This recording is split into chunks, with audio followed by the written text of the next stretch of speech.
دوستوں ایک آواز میں آپ سب کا پھر سے سواگت ہے۔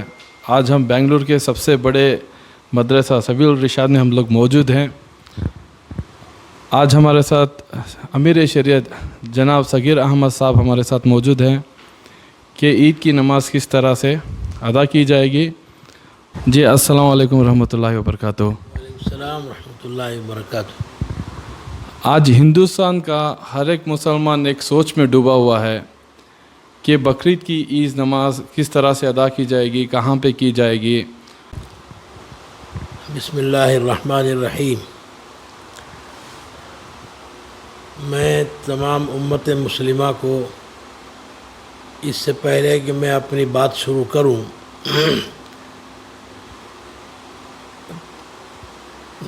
عید الاضحیٰ کی مبارکبادی پیش کرتا ہوں اور اس کی سعادت حاصل کرتا ہوں۔ بروز ہفتہ انشاءاللہ عید الاضحیٰ منائی جائے گی۔ اللہ رب العزت سال میں دو عیدیں مسلمانوں کو عطا فرمائی ہیں، ایک عید الفطر اور دوسری عید الاضحیٰ۔ اب یہ عید الاضحیٰ جو امت مسلمہ کو عطا کی گئی ہے، حضرت ابراہیم علیہ السلام کی یادگار ہے۔ اللہ رب العزت نے ان کی قربانیوں کو اتنا پسند فرمایا، اسی طریقے سے حضرت حاجرہ علیہ السلام کے عمل کو اس طرح پسند فرمایا کہ قیامت تک اس کو باقی رکھا اور امت مسلمہ کو حکم دیا کہ عید الاضحیٰ کے دن وہ عمل کیا جائے اور ان کی اتباع کی جائے۔ سرکار دو عالم صلی اللہ علیہ وسلم نے بھی ایسا ہی کیا، تو آپ کی بھی اتباع ہم اسی طرح کریں گے جیسے سرکار دو عالم صلی اللہ علیہ وسلم نے آج کے اس عید الاضحیٰ میں کیا تھا۔ عید الاضحیٰ میں 2 رکعت واجب نماز پڑھی جاتی ہے۔ یہاں ریاست کرناٹک میں حکومت کی جانب سے یہ کہا گیا کہ بجائے اس کے کہ عید گاہوں میں نماز ادا کی جائے تو صرف مساجد میں عید کی نماز ادا کی جائے۔ تو اس لیے میں تمام ریاست کرناٹک میں رہنے والوں سے یہ گزارش کرتا ہوں کہ حکومت کی پابندیوں کی وجہ سے ہم عید الاضحیٰ مساجد میں ادا کریں گے، اور کہیں دوسرے میدانوں میں اور محلوں میں موجود بڑے ہالوں میں ادا نہیں کی جائے گی۔ نماز عید جب ادا کی جائے گی تو حسب معمول جیسا کہ پہلے سے ہم مساجد میں سماجی فاصلے کا خیال کرتے ہیں اور اس کا خیال کرتے ہوئے ہم نمازیں ادا کر رہے ہیں، نماز جمعہ میں بھی اس کا خاص خیال رکھتے ہیں، اسی طریقے سے نماز عید الاضحیٰ میں بھی اس سماجی فاصلے کا خصوصی طور پر خیال فرمائے، اور نماز عید الاضحیٰ علی الصوا 6:30 بجے ادا فرما لیں تاکہ ہم آسانی کے ساتھ نماز ادا کر سکیں اور نماز ادا کر کے اپنے اپنے گھروں میں پہنچ جائیں۔ کوئی چلت پھرت نہیں، آمد و رفت نہیں، دکان نہیں، بازار نہیں، تو ایسے وقت میں اگر ہم نماز عید الاضحیٰ ادا کریں گے تو سکون کے ساتھ ادا کریں گے۔ تو اس لیے ہم نے یہ وقت طے کیا کہ 6:30 بجے علی الصوا سب مل کر مسجدوں میں اپنے اپنے محلوں میں اپنے اپنے شہروں میں اپنے اپنی بستیوں میں ادا فرمائیں۔ اور نماز عید الاضحیٰ کی ادائیگی کے بعد نماز جب ادا کی جائے گی تو صرف نماز اور عربی خطبے پر اکتفا کیا جائے۔ تمام خطباء سے یہی گزارش ہے کہ صرف عربی خطبے پر اکتفا کریں اور اس کی طرف وہ خاص توجہ فرمائیں۔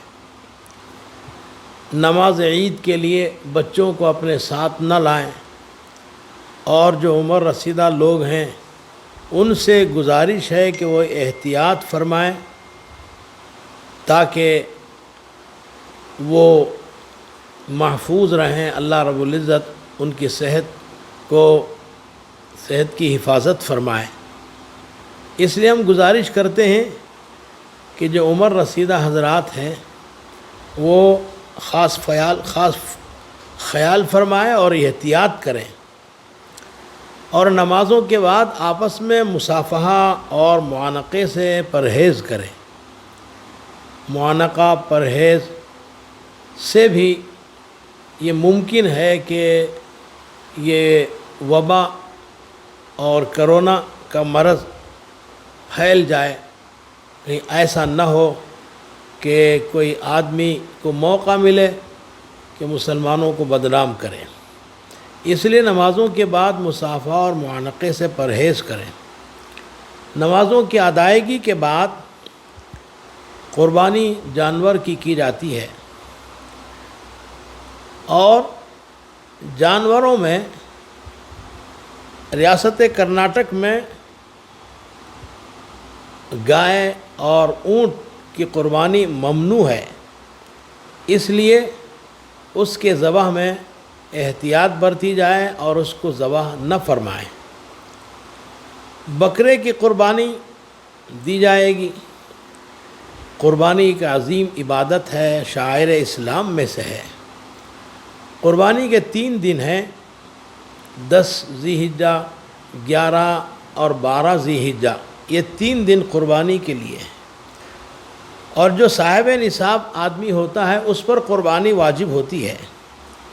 ان دنوں میں قربانی کے جانور کا خون بہانے سے زیادہ افضل کوئی عمل اللہ کو پسندیدہ نہیں ہے، تو اس لیے جانور کی قربانی دینا یہ واجب ہے۔ قربانی کیے بغیر جانور کی رقم صدقہ کرنا جائز نہیں ہے۔ یہ قربانی کا بدل نہیں ہے کہ قربانی کے جانور کی قیمت کا صدقہ کر دیا جائے، یہ قربانی کا بدل ہرگز نہیں ہو سکتا۔ ہاں،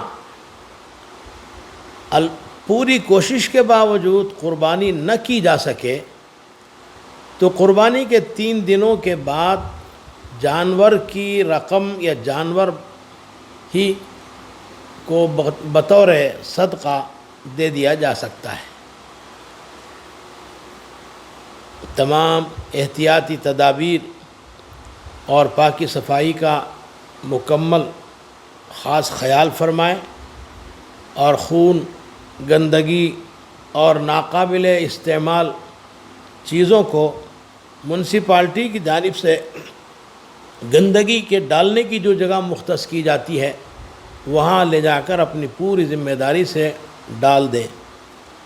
نجاست کو اور خون وغیرہ کو راستوں میں نہ ڈالیں اور خون کو راستوں میں نہ بہائیں تاکہ اڑوس پڑوس کو تکلیف نہ ہو اور حکومتی قانون کی خلاف ورزی نہ ہو، بلکہ یہ تو ہمارے دین کا ایک حصہ ہے پاکی صفائی، تو پوری پاکی صفائی کا خاص خیال کیا جائے گا۔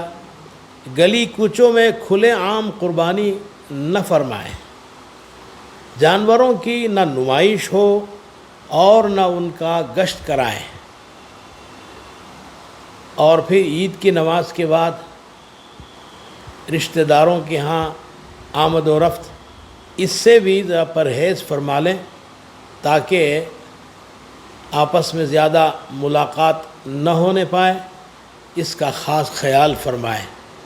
بس دعا ہے کہ اللہ تعالیٰ اس عید کو پوری امت مسلمہ کے لیے امن و امان، آپس کے اتحاد و اتحاد کا ذریعہ بنائے، اتحاد و اتفاق کا ذریعہ بنائے، اور پوری دنیا سے عموماً اور خصوصاً ہمارے ملک سے اور علی الخصوص ہمارے شہر بنگلور سے اس وبا کو اللہ رب العزت جلد سے جلد ختم فرمائے اور ہماری زندگی معمول پر آ جائے۔ اللہ رب العزت ہم سب کی صحت کی حفاظت فرمائے۔ وآخر دعوانا ان الحمد للہ رب العالمین۔ دوستوں اسی طرح ہمارے ساتھ بنے رہیے، ہمارے پیج کو لائک کیجئے، چینل کو سبسکرائب کیجئے اور بیل آئیکن کو دبانا مت بھولیے۔